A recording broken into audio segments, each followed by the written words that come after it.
great saint by the name Madhavendra Puri, who decided to travel to the sacred town of Vrindavan. In the evening, after fasting all day long, he sat beneath a tree to take his rest. While he was sitting beneath a tree, an unknown cowherd boy came with a pot of milk, placed it before Madhavendra Puri. Oh, Madhavendra Puri, please drink the milk I've brought. Why don't you beg some food to eat? What kind of meditation are you undergoing? Who are you? Where are you from? And how did you know that I was fasting? Sir, I'm a cowherd boy, and I reside in this village. In my village, no one fasts. In this village, a person can beg food from others and thus eat. Some people drink only milk, but if a person does not ask anyone for food, I supply him with what he needs. The women who come here to take water saw you, and they gave me this milk to give to you. I must go very soon to milk the cows, but I shall return and take back this milk pot from you. Saying this, the boy left the place. Indeed, he suddenly could be seen no more, and Madhavendra Puri's heart was filled with wonder. Madhavendra Puri took the pot of milk, drank it, washed the pot, and put it aside. He looked towards the path, but the boy never returned. That same night, as he was dozing off a little, he saw a dream with the very same boy. The boy came before him and, holding his hand, took him to a bush in the jungle. I live in this bush, and because of this, I suffer very much from the harsh weather. The old priest who used to take care of me put me here to protect me from invaders. But then he left me here. Please bring the people of the village and get them to take me out. Bring me to a hill and build a temple. My name is Gopal. I'm the lifter of Govardhan Hill.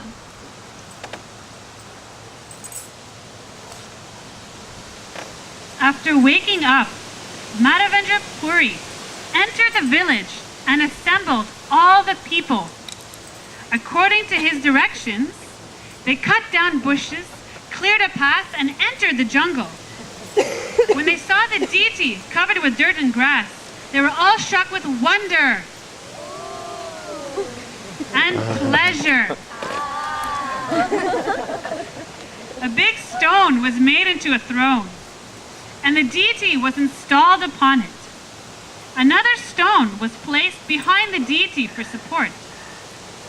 As Madhavendra Puri completed the required sacred ceremonies, the villagers brought large quantities of milk, yogurt, sweets, vegetables, fruits, chapatis, rice, and dal.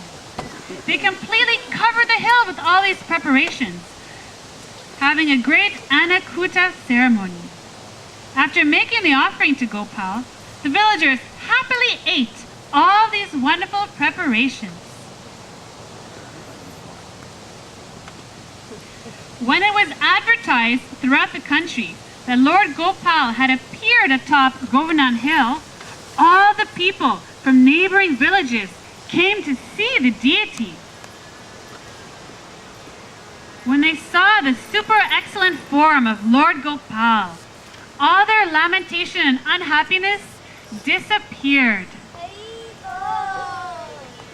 Then, each of these different villages performed the same great festival for Gopal, emptying their storehouses of all food to make so many different preparations. In this way, for 1 full year, Gopal was given a big feast every day by the different villages. Then, one day, Madhavendra Puri had a dream. My bodily temperature still has not decreased. Please bring sandalwood from the Malaya province and smear the pulp over my body to cool me. Bring the sandalwood pulp from Jagannath Puri. Kindly go quickly. Since no one else can do it, you must.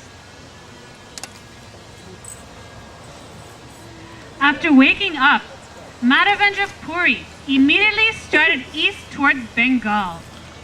Going into South India, Madhavendra Puri visited Ramuna, where Gopinath is situated.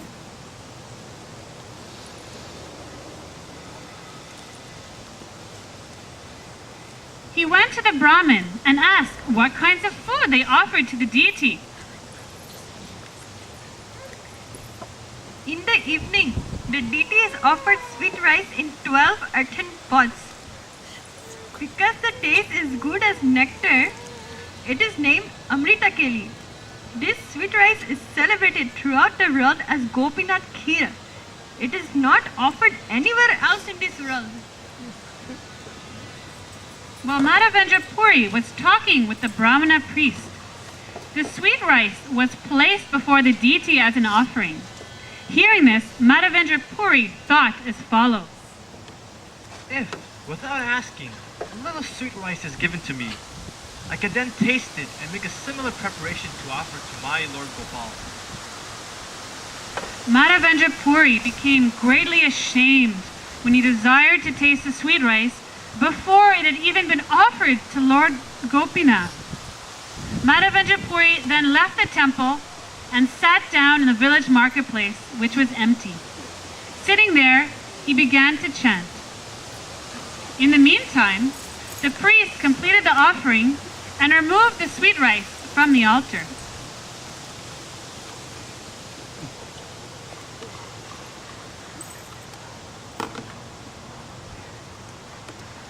He then laid the deity down to rest and went to take rest himself. Then he had a dream where the Gopinath deity came and spoke to him. O priest, please get up and open the door of the temple. I have kept one pot of sweet rice for Madhavendra Puri. This pot of sweet rice is just behind my cloth curtain. You did not see it because of my tricks. He is sitting in the vacant marketplace. Please take this pot of sweet rice from behind me and deliver it to him. Awakening from the dream, the priest immediately rose from bed, took bath, and went to the temple. He opened the curtains, and according to the deity's directions, the priest found a pot of sweet rice behind the cloth. He took the pot of sweet rice and left to find the vacant village. He called out in every stall in search of Madhavendra Puri. Will he whose name is Madhavendra Puri please come and take this pot? Gopinath has stolen this pot of sweet rice for you. Madhavendra Puri, please come and take this pot of sweet rice and enjoy the prasadam with great happiness. You are the most fortunate person within these three worlds.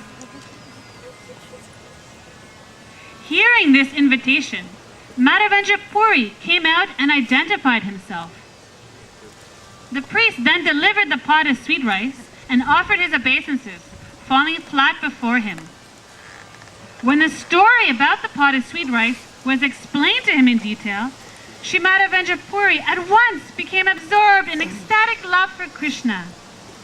After the priest left in ecstasy, Madhavendra Puri ate the sweet rice offered to him by Krishna. He then thought, The Lord has given me a pot of sweet rice, and when the people hear of this tomorrow morning, there will be great crowds. As he wanted to avoid as much attention as possible, he left right away and continued on to Jagannath Puri. When Madhavendra Puri came to Jagannath Puri, people were already aware of his transcendental reputation, of how Gopinath had stolen sweet rice for him. Therefore, crowds of people came and offered him all sorts of respect and devotion. Madhavendra Puri wanted to leave Jagannath Puri because the people were honoring him as a great devotee, but then he would not be able to collect sandalwood for his Gopal deity. But then something wonderful happened. When the priests found out that he wanted some sandalwood and knowing of his greatness from this extraordinary occurrence, they supplied him with all the sandalwood which he needed. Madhavendra Puri gratefully accepted and then began his return journey. He stopped once again at the temple of Gopinath. When the priest of Gopinath saw Madhavendra Puri again, he offered all respects to him, and giving him the sweet rice prasadam, he made him eat. Madhavendra Puri took rest that night in the temple, but towards the end of the night, he had another dream. O Madhavendra Puri, I have already received all the sandalwood and camphor. Now just grind all the sandalwood together with the camphor and then smear the pulp on the body of Gopinath daily until it is finished. There is no difference between my body and Gopinath's body. They are one and the same. Therefore, if you smear the sandalwood pulp on the body of Gopinath, you will naturally also smear it on my body. Thus the temperature of my body will be reduced. Madhavendra Puri awoke and called for the priest. He instructed him to apply the cooling sandalwood to Gopinath. Madhavendra Puri then stayed at the temple until all the sandalwood was finished, happily absorbed in serving Gopinath. In his service to Gopal, Madhavendra Puri never considered any personal inconveniences or impediments. In all circumstances, he wanted to serve the Supreme Personality of Godhead. And the Lord, in turn, reciprocated with the love of his devotee by stealing a pot of sweet rice for him, for which he is now always known as Kir Chor Gopinath.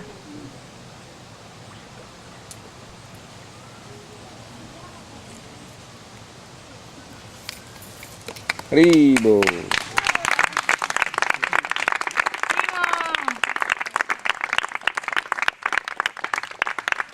I'd like to thank Nirmal and Ananda Gopi for doing the voices. And now our actors, Janaki, Haribo. Radhika, Gaurangi, Abhay, Ganga, and Janava. Hare Krishna. Thank you very much for your kind attention.